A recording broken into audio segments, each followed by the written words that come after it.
कैसे आप लोग? तो मैंने आपको बोला था, आपको प्रॉमिस किया था कि पदार्थ आपको बिल्कुल बोर नहीं होने दूंगा। इसको मस्त तरीके से अपन पढ़ेंगे, आपको एकदम दिमाग में बैठ जाएगा और आप कभी नहीं भूलेंगे। तो लास्ट लेक्चर में हमने पढ़ा था पदार्थ की व्युत्पत्ति, पदार्थ का परिभाषा, पदार्थ के लक्षण, आयुर्वेद और आयु के बारे में पढ़ा था। आज हम पढ़ने जा रहे हैं सिद्धांत के बारे में। बहुत बच्चे इसमें कन्फ्यूज रहते हैं, सिद्धांत क्या होता है, सिद्धांत के लक्षण क्या होते हैं या फिर प्रकार कैसे होते हैं। तो आज इसमें देखेंगे तो सिद्धांत क्या होता है। अब सिद्धांत का मतलब क्या होता है? सिद्धांत का मतलब क्या होता है? एक प्रिंसिपल, लॉ या फिर आप थ्योरी बोल सकते हो इसको, ठीक है। तो सिद्धांत के लक्षण क्या होते हैं? ये जो श्लोक है, सिद्धांतो नाम स यह परीक्षके बहुर्विधम परीक्ष हेतुभिश्च साधित्वा स्थाप्यते निर्णय। तो ये जो श्लोक है बहुत ज़्यादा इंपॉर्टेंट है, आपको एग्जाम में पूछा ही जाता है, तो बहुत इंपॉर्टेंट श्लोक है ये। और इसका रेफरेंस भी पीजी एंट्रेंस में एग्जाम में पूछा गया है कि ये रेफरेंस कहाँ का है। तो ये रेफरेंस कहाँ है? चरक विमान स्थान के 8वें अध्याय के 37 नंबर श्लोक में इस श्लोक का है कि सिद्धांत क्या होता है। अभी देखेंगे कि परीक्षकों के द्वारा अनेक बार परीक्ष विषयों की परीक्षा कर और हेतुओं यानी कि प्रत्यक्ष, अनुमान, ऐतिह्य और उपमान के द्वारा उन परीक्ष विषयों को परीक्ष विषयों को सिद्ध कर जो अस्थायी निर्णय दिया जाता है उसे सिद्धांत बोलते हैं, ठीक है। तो परीक्षकों के द्वारा, परीक्षक कौन होते हैं? जो हमारे वैद्यास है, जो हमारे ऋषि मुनि है, जो हमारे आचार्य चरक जी हो गए, हमारे सुश्रुत हो गए या फिर हमारे वाग्भट जी हो गए, उन्होंने क्या किया? अनेक बार परीक्ष विषयों की या फिर जिस पे भी हमको लॉ या प्रिंसिपल देना है, जिस चीज़ पे भी हमको एक्सपेरिमेंट करना है, उनकी अनेक बार क्या करी है? परीक्षा करी है। फिर परीक्षा करके क्या किया है? परीक्षा करके परीक्ष विषयों को सिद्ध कर एक अस्थायी निर्णय दिया है। क्या किया? परीक्षा करके परीक्ष विषयों को सिद्ध किया और फिर एक अस्थायी निर्णय दे दिया कि ये ऐसा ही होता है, ठीक है। और उसे ही क्या बोलते हैं अपन? सिद्धांत। इस पे आपने नोटिस किया होगा यहाँ पे अनेक बार, एक बार किया क्या? नहीं। तो अनेक बार हर चीज़ का अलग अलग तरीके से एक्सपेरिमेंट हुआ है, हर सब चीज़ क्या है? प्रूवन है, ठीक है। तो हमारे ऋषियों ने कोई चीज़ ऐसे ही नहीं बोल दी है, हर चीज़ों की अनेक बार अलग अलग तरीक़ों से अलग अलग विषयों पे उसकी परीक्षा करके तब जाके कोई निर्णय दिया है, तब जाके कोई सिद्धांत दिया है। जैसे आचार्य चरक ने चिकित्सा के बारे में बहुत सारी परीक्षाएं करी, हमारे जो सुश्रुत है आचार्य, उन्होंने बहुत सारी सर्जरीज परफॉर्म करी, तब जाके कुछ उसके बारे में सिद्धांत बताया या फिर कोई मेडिसिन बताई। आचार्य वाग्भट ने भी ऐसा ही बहुत सारे सिद्धांत दिए। तो इन सब सिद्धांतों को अनेक बार परीक्षा करके, अनेक बार करके तो क्या क्या एक निर्णय दिया, उस निर्णय को क्या बोलते हैं? सिद्धांत।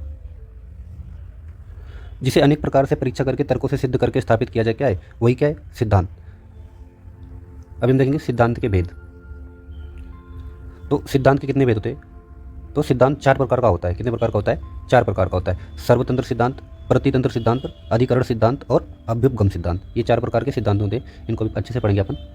सबसे पहला होता है सर्वतंत्र सिद्धांत। सर्वतंत्र सिद्धांत मतलब क्या है? यूनिवर्सल थ्योरी, ऐसा सिद्धांत जो सब जगह एक्सेप्टेड है, सभी शास्त्रों, सभी ग्रंथों में सेम ही है।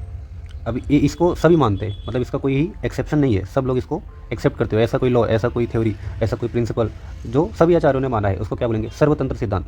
तो सर्वतंत्र सिद्धांत हुआ है जो सभी शास्त्रों में सिद्धांत के रूप में प्रसिद्ध है। सर्वतंत्र सिद्धांत वह सिद्धांत है जिसे सब विद्वान मानते हैं, अर्थात जो सर्वसम्मत हो, मतलब जिसमें सभी की सम्मति हो, ठीक है। अब इसका एग्जाम्पल देखेंगे, जैसे रोगों के कारण। तो जो रोगों के कारण होते हैं उनके कुछ हेतु होते होंगे, तो उन्होंने सब आचार्यों ने सेम ही माना है, ठीक है, कि कुछ ना कुछ रोगों के कारण होते होंगे। फिर साध्य रोगों की चिकित्सा, जो साध्य रोग है, यानी कि साध्य का मतलब क्या हुआ? जो ट्रीटेबल डिजीजेस है, उनकी जो चिकित्सा के उपाय है, उन्होंने भी क्या माना? कि सारे आचार्यों ने भी क्या? सेम माना।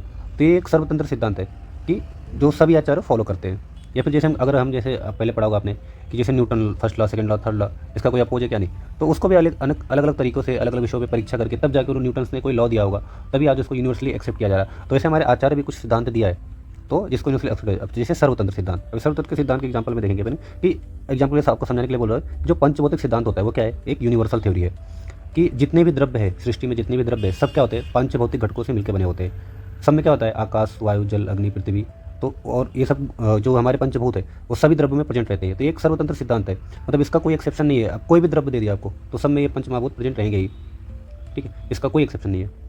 इसके बाद प्रतितंत्र सिद्धांत, यानी कि नॉन यूनिवर्सल थ्योरी, ठीक है। प्रतितंत्र सिद्धांत वह सिद्धांत है जो भिन्न भिन्न शास्त्रों में, भिन्न शास्त्रों में भिन्न भिन्न रूप में पाया जाता है, मतलब किसी शास्त्र में अलग, किसी में अलग। अब एग्जाम्पल देंगे, जैसे अगर हम रस की संख्या की बात करें तो रस की संख्या भिन्न शास्त्रों में क्या होगा? भिन्न भिन्न होगा। जैसे अब रस की संख्या किसी ने 6 मानी है, तो किसी आचार्य ने कितनी मानी? 8 मानी। तो ये क्या है? प्रतितंत्र सिद्धांत। उसके बाद अधिकरण सिद्धांत। तीसरा सिद्धांत क्या है? ट्राइब्यूनल या फिर इम्प्लाइड थ्योरी। अब इसे देखें, जिस विशेष विषय का विवरण प्रस्तुत किया जाता है, यानी कोई विषय विशेष का हम विवरण दे रहे हैं, मतलब एक्सप्लेनेशन दे रहे हैं, उसमें उसी विषय से संबंधित दूसरे सिद्ध अधिकरण का प्रस्तुत करना अधिकरण सिद्धांत करता है। मतलब कोई चीज़ बोल रहे हैं लेकिन उसी विषय से रिलेटेड हमको कुछ और भी ज्ञान हो रहा है, उसको क्या बोलते हैं? अधिकरण सिद्धांत। वह सिद्धांत जिसे मान लेने पर कुछ और सिद्धांत भी मानने पड़ते हैं, उसको क्या बोलते हैं? अधिकरण सिद्धांत। एग्जाम्पल के लिए ले सकते हैं, जैसे कहा जाता है कि जो मुक्त पुरुष या फिर जो मुक्त पुरुष अनुबंधित कर्म नहीं करते हैं, यानी कि शुभ अशुभ परिणाम वाले कर्म नहीं करते हैं, क्योंकि वो निस्पृह यानी कामना रहित होते हैं। ठीक है, ये एक हमने बोल दिया कि ऐसा एक वाक्य बोल दिया कि जो मुक्त पुरुष होते हैं वो शुभ अशुभ कर्म नहीं करते क्योंकि वो कामना रहित होते हैं। ठीक है, लेकिन इस वजह से हमको एक और चीज़ को ज्ञान हो रहा है कि वो ऐसा क्यों नहीं करते, कुछ तो रीजन होगा जो करते नहीं होंगे। क्यों? तो इस वचन से सिद्ध होता है कि कर्मों का फल होता है और मनुष्य की मृत्यु के पश्चात उसके शुभ अशुभ कर्मों के अनुसार उसको फल प्राप्त होगा। जैसा कार्य करेगा उसके अनुसार उसको फल प्राप्त होगा। हम कहे तो ये वाला वचन रहे हैं, लेकिन इससे ये भी अर्थ एक निकल रहा है। ठीक है, तो हम कुछ कह रहे हैं और उससे कुछ और भी अर्थ प्रकट हो रहा है, और इसी विषय दोनों क्या है, दोनों समान विषय से रिलेटेड है। इसको क्या बोलते हैं? अधिकरण सिद्धांत। या फिर एक सिंपल एग्जांपल से समझ लो कि जैसे मैं बोलूँ कि वह व्यक्ति दिन में नहीं सोता है, तो इसका क्या मतलब होगा कि वो रात में सोता है।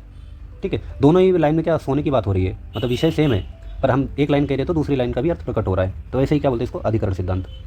इसके बाद अभ्युपगम सिद्धांत। कौन सा? अभ्युपगम सिद्धांत, यानी हाइपोथेटिकल थ्योरी। यदि किसी अप्रमाणित या अपरिचित या फिर अनुपदिष्ट एवं अहेतुक बात को वैध गण वाद विवाद के समय मान लेते हैं, क्या कब मानते हैं? वाद विवाद के समय, तो उसे अभ्युपगम कहते हैं। मतलब इसका कोई क्या बोलते हैं, इसका कोई एक्सप्लेनेशन नहीं है या फिर कोई ऐसा कुछ नहीं है, बस वाद विवाद हुआ और कुछ बात प्रूव हुई, उसको उसी टाइम पे मान लिया, तो उसको क्या बोलेंगे? अभ्युपगम सिद्धांत। जैसे कभी द्रव्य को प्रधान मानकर कहेंगे तो कभी किसी गुण को प्रधान मान के कहेंगे।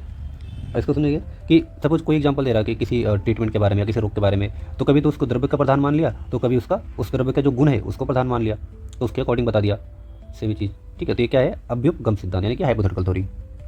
इसके अलावा आचार्य ने कुछ और भी सिद्धांत का एक्सप्लेनेशन किया है, जैसे पंचभौतिक सिद्धांत, निर्दोष सिद्धांत, ठीक है, सामान्य विचार सिद्धांत, सामान्य विषय सिद्धांत।